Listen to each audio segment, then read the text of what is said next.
are those people that don't realise that they have a problem that can be solved by Williams Grand Prix Technologies methodologies, derived from Formula One, essentially.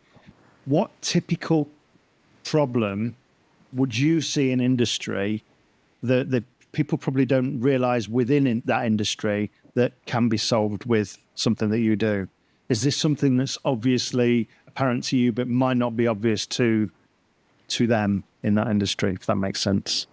So I think within Formula One itself, it's an industry that prides itself on efficiency, fast iteration, but then also being extremely accurate and repeatable in its processes, its methodologies, and the way that it continually improves itself. So the car that will leave the garage in January for testing will pale in comparison to the car that rolls out in Abu Dhabi in November, December time. And I think that's something that can be directly applied to any industry, any business.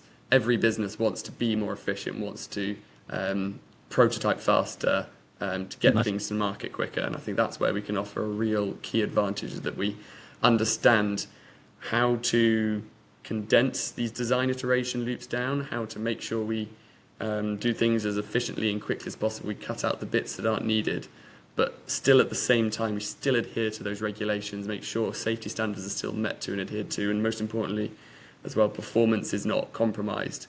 So it's making sure we have those components of speed, performance and safety all wrapped in together. But they are our focus, and we're making sure we're doing that as an efficient way as possible. And we can pretty much do that for multiple industries, can't we? Multiple sectors. Yes, and part of that is why Williams Grand Prix Technology has this sort of opportunity in the market. The way I see it is that we are able to adapt the ways of working for the different industries, for the different companies, because not everyone will work the same, but we can still work off those core principles and then create systems, strategies, solutions, whatever it may be, for that specific business.